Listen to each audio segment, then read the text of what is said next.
Frank Williams worked at a company in Victoria Garden City, Lagos, called Eagles Logistics Limited, although everyone in the office called it Eagles Terror Limited because every day they felt like one chaos rolling into another without end.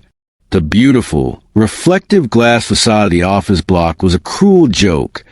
It promised aspiration, but delivered only anxiety. Inside, the carpet was plush, the air conditioning was too cold, and the stress was thick enough to chew. Frank had worked there for 6 long years. 6 years of meticulous record-keeping, flawless spreadsheet management, and absolute subservience. In that time, he had learned 2 essential survival-level rules. First, never come to work happy, because someone, usually Madame Angela, would ruin it within the first 10 minutes. Second, never, under any circumstances, get on the bad side of Madame Angela, because she always had a final, devastating word ready before you even open your mouth, usually designed to cut deep below the professional surface. Madame Angela was his boss, a woman of sharp edges and equally sharp heels. You could hear the sound of her expensive shoes on the hard floor from a mile away as she walked a relentless, rapid tap-tap-tap that served as a preemptive warning siren. She was also well known for her use of particular, suffocatingly expensive perfume that was so potent it seemed to defy physics. It arrived 5 minutes before she did and lingered 5 minutes after she left, clinging to the air conditioning vents like a chemical promise of trouble. The staff called it the scent of impending doom. She spoke with heavy, corporate vocabulary, enunciating every syllable so fluently that you would have to listen twice just to understand the actual meaning buried beneath the corporate jargon. She was arrogant, power-driven, and, worst of all, possessed a terrifying talent for faking sincerity. When important clients came for a visit, she'd parade Frank around beaming. "This is Frank," she'd announce, a hand resting lightly, possessively, on his shoulder. "My best staff, the backbone of our operations." But the moment the client's elevator doors closed, the mask would drop with a sickening thud. Her eyes would turn cold and she would fume. "You are slow, Frank. Very slow. You fumble with a coffee tray. Maybe the village air is still in your head." Frank, who had actually grown up in a respectable suburb of Lagos, had learned to smile through insults. It was the only way to retain his sanity and his salary.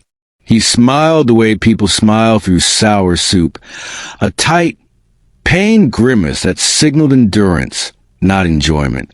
Every morning, as he walked the final steps to the office door, he would whisper the same mantra to himself, a silent prayer and a daily contract. "Just survive, Frank. Just survive." One particular Monday morning, the kind of morning that starts wrong before it even begins, Frank arrived 15 minutes early. He found Madame Angela already waiting by the glass door. She was standing with a posture so rigid it looked painful, holding a crisp, white paper as if it were a death warrant issued directly by the CEO. "Frank," she spat, her voice tight with artificial rage. "Where's the client form from Friday? The French shipping mandate? I have looked everywhere, and you are wasting my time."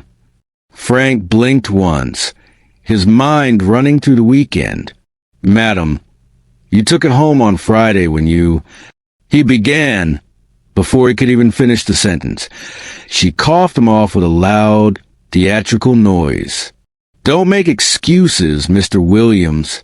Excuses are the currency of failure," she shouted, her voice echoing off the silent workstations. "You young people don't take work seriously. You think this company is your grandmother's kitchen, where you can lose vital documents and expect everything to continue sweetly." Everyone in the office froze. Even the air conditioner seemed to wear down, as if it didn't want to make any noise that might invite trouble. Frank looked at her, nodded slowly, and said, Yes, ma'am.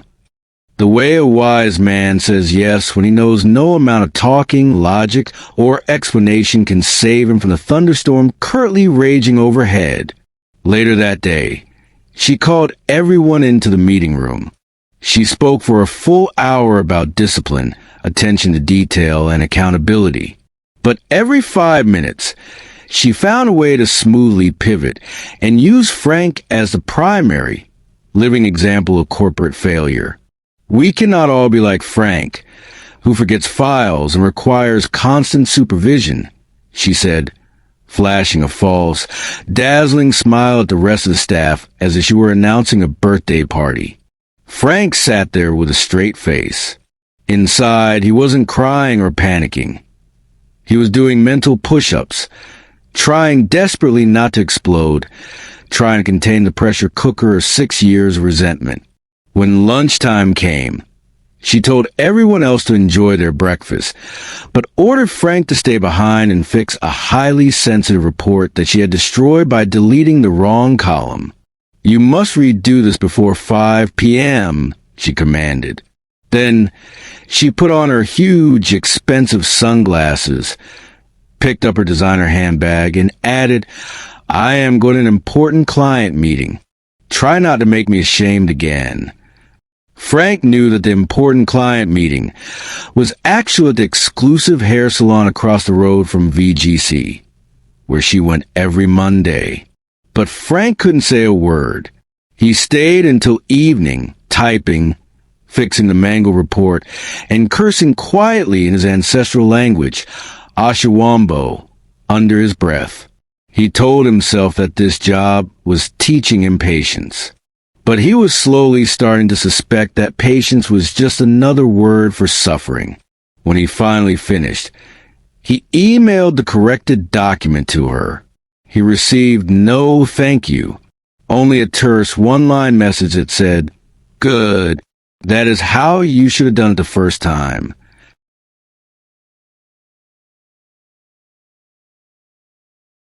The next morning, Madame Angela called him into her office, which smelled particularly strong of her conquering scent. "I will need you to drive me home after work," she stated, not asking. "The driver has gone to Rundu for urgent company business." Frank desperately wanted to say, "I am not your personal driver. I am the senior logistics coordinator." But instead, he nodded. Arguing with Madame Angela was like arguing with a thunderstorm. You just stood there and waited for it to pass, hoping you weren't struck by lightning. So after work, he drove her home in her immaculate Mercedes. On the way, she subjected him to a small, cutting lecture about how he should dress more like management. This was absurd, as he was wearing the exact company-issued uniform she herself had chosen, complete with the Eagles Logistics Limited insignia. But she still found something wrong with the crease in his trousers. When they reached her enormous security patrol gate, she smiled sweetly, the mask briefly slipping back on. "Next time, bring a jacket," she instructed. "You represent me?" As she stepped out, her expensive perfume filled the car so strongly that Frank immediately opened all the windows and coughed. "Ah!" he muttered, laughing alone, shaking his head. This woman must be storing perfume like diesel in her office. The next few weeks were a continuous spiral of humiliation. Once, she made him wash her personal Mercedes because a professional cleaner was busy. "It needs a delicate touch, Frank," she insisted, watching from her air-conditioned office. Another time, she accused him of losing a petty cash float of 50,000 naira, only to find the money days later locked securely in her own drawer. Worst of all, she never apologized. She only said, "You see why I say you must be more organized, Frank? You caused unnecessary panic." The other staff pitied Frank, but nobody dared to help him. Everyone feared Madame Angela's unpredictable, weaponized wrath. They whispered during their hurried lunch breaks, "That woman has a demon of control." Another would argue, No, I don't think so. She just hates happiness. Frank would just sit quietly, smile that tight smile, and say, "It's fine. One day we shall see." By the end of that month, Frank received his salary. He looked at the deposit slip like a man looking at the last piece of bread before a long war. He smiled, folded his pay slip neatly, and told himself that he was truly done. The salary was a final transaction. He knew he didn't need to fight or explain. It was useless. He just knew he was done serving. That evening he went home. He didn't take them out yet. He just stared at his two clean company uniforms. The blue shirts and the jacket she made him iron twice every week. He smoothed them out carefully on his bed and laughed. A genuine, deep laugh this time, saying, "She will remember me every time she thinks of this package." By the time Friday arrived, Frank felt his patience had not just expired, it had completely vanished. He arrived early as usual, because coming late meant instantly asking to be crucified. The office already smelled of coffee and a familiar, chronic worry. At exactly 8:30 a.m., the glass door opened, and there she was. She was walking as if she owned the oxygen in the room. Her perfume marched in before her. "Morning, team," she announced, her voice a sharp, sweet poison. Her eyes instantly landed on Frank, her favorite victim. "Mr. Williams," she said, stressing the end as if offended her tongue. "I hope the stock report is on my desk before 9 a.m. Frank smiled politely. "Yes, madam." He had already finished that report the night before, but he knew she just wanted to remind everyone that she was the boss and he was the example. That particular Friday was not just stressful. It was a full-blown crisis. The staff had been informed that regional auditors from the head office were coming on Monday, which, in their office language, meant panic, shouting, and a frantic attempt to pretend the company was perfect. Madam Angela was in her element. She hectored others left and right, moving from desk to desk, her heels making sharp, aggressive sounds like gunshots on the tiles. She kept finding reasons to pick on Frank. "Why is the font size different here? Do you even know what consistency means?" she barked. She even went lower. "Frank, your tie looks sad. Please fix your tie before you embarrass me. Why are you breathing like that? It sounds tired." Everyone tried not to laugh, because laughing at the boss's torment was dangerous. But keeping quiet was also dangerous because silence was often interpreted as defiance. The safest thing was to look busy. So they did. At lunchtime, she sent everyone to eat but told Frank to stay. "You must finish compiling the delivery list for presentation," she said. "I don't trust anyone else." That sentence sounded like praise, but it was just another punishment. Frank ate his sandwich in silence while she stood behind him, giving nonsensical instructions.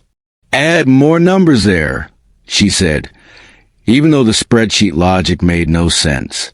Around 3 p.m., she went out for her salon trip, calling it a client meeting. Before she left, she dropped a new pile of pristine driver uniforms on his desk, the ones meant for the drivers who needed to look perfect for the audit photos. She told him, "Make sure these are washed, ironed, and ready by Monday morning. You can use the cleaning staff if you find them, but if not, you know what to do." Frank looked at the uniforms, looked at her retreating, and then said, "Yes, ma'am," even though in his head he was saying, "You will regret this one day. This is the last uniform you ever hand me." When she was gone, he sat quietly for a few minutes, just breathing, letting the quiet of the room wash over him. Then a smile started to spread across his face, a slow, deep, and suspicious way. The way people smile when a brilliant, dangerous idea has just landed on their head like a thunderbolt. He thought of how she always treated her company car as her personal handbag. how she never checked the boot, how she liked to lock documents inside and forget them for days. He thought of the upcoming audits, the fancy visitors, and the company's desperate obsession with uniforms and image. And then he thought of his own 2 blue shirts and a jacket, folded neatly at home. Something inside him whispered, "Now is the time." He worked until late, finishing everything perfectly, even preparing the final audit presentation on a flash drive. Then, as he was about to shut down his computer, he looked around the empty office, nodded to himself, and said, "Let her have her perfect Monday." The next morning, Saturday, his day off, his phone rang. It was Madame Angela. "Frank, I need you to come help me with the audit preparations today. We must show commitment." He declined politely. "Madam, I am attending a family event in ABA town. It's far. Maybe we can shift it to next week." She shouted, "Family event? Commitment comes first. Frank, commitment." So he just said, "Yes, ma'am," and hung up. That evening, he sat outside his small flat with a cup of tea and a smile that seemed permanently affixed to his face. He knew exactly what he would do by Monday morning. He imagined her face when she realized she had been played, when her voice would go from confident to confused, right in front of the head office visitors. The thought alone made him laugh. So hard, he almost spilled his tea. Frank woke up very early on Monday. He dressed neatly, not in a uniform, but in his best casual clothes, and packed his few personal items carefully into a small bag. He even sprayed a little bit of his own subtle cologne, just enough to say goodbye in style. When he reached the office, it was still quiet. Frank quietly went to his desk and emptied his drawers. He then placed a blank white envelope on his desk. No letter, no words, just a clean, silent void where his resignation should have been. He picked up his bag, walked to the parking lot, and went straight to Madame Angela's silver Mercedes. He opened the boot and slipped his 2 blue company shirts and the jacket into the far corner, arranging them neatly like a perfectly wrapped, poisonous gift. He looked at the shiny car, smiled, and whispered, "Madam, kindly find him in your car, please." Then he walked out of Eagles Logistics Limited without looking back. For the first time in 6 years, Frank felt free and light, like someone who had finally remembered his worth. He didn't know what would happen next, but he knew one thing for sure. This Monday was about to be very interesting for Madame Angela. Minutes later, Eagles Logistics Limited came alive. Chaos started dancing before the music even started. Phones were ringing as if they were being chased by spirits. And in the middle of all that noise stood Madame Angela, dressed for victory. Her hair was shining, her lipstick was fire engine red, and her perfume entered every room 10 minutes before her body. The regional auditors were coming, and she was going for promotion. Then somebody suddenly said, "Madam, Frank is not here." Madame Angela stopped walking. "What do you mean Frank is not here? Maybe he's late." But it was already 9 a.m., and Frank was never late. She called his desk phone. Silence. She called his mobile. Nothing. She began to panic, and her voice got sharper. Where is Frank? Who has his backup files? Who prepared the presentation? The room went quiet. Everyone pretended to be busy. Meanwhile, Frank was sitting comfortably in a small flat, drinking coffee and smiling like a man watching fireworks. He had changed his ringtone to a loud hip-hop song, the one with heavy bass and a chorus that shouted, "You can't touch this." At 9:15 a.m., his phone started ringing. The name on the screen was Madame Angela. Frank looked at it, smiled, and turned up the volume. The beats exploded through his room. Boom! Boom! Boom! Frank started dancing. He pointed at the phone and exclaimed, "Dance, madam, dance." You started the song. Back at the office, Madame Angela was losing her mind. The auditors had arrived and were waiting. She looked at her assistant and screamed, "Where are the files?" Frank was supposed to bring the flash drive. Check the car. Maybe he left something there. She grabbed her keys and marched to the parking lot, stabbing the floor with her heels. When she opened the boot, she froze. There, sitting quietly in the far corner, were two perfectly folded company shirts and a jacket, looking back at her like a message from the gods. On top was a small sticky note in Frank's neat handwriting. "Kindly find your company's property in your car, please." For a full 10 seconds, Madame Angela didn't move. She just stood there, staring. The smell of her own perfume suddenly made her dizzy. She slammed the boot shut and shouted, "That man is a witch!" The audit was a disaster. The projector refused to start. Half her slides were missing because Frank had stored the files on his personal account, and nobody knew the password. The auditors left early, shaking their heads. The big boss, Mr. Emmanuel, called her to his office. "Madame Angela, what happened yesterday?" Mr. Emmanuel asked, his calm eyes betraying no emotion. "Sir, the problem is Frank. He sabotaged me. He took all the data and ran away." "I am a victim," she pleaded. Mr. Emmanuel sighed. "A victim? Madam, how does one employee's absence collapse your entire department? Who gave him that much control without a backup?" He leaned forward. "We have received multiple complaints about your management style. We are opening an internal investigation. Until then, you are suspended with immediate effect." When Madame Angela walked out, the office went silent for 3 seconds. Then boom! The whole place exploded with laughter. Someone shouted, "We are free!" Frank did it.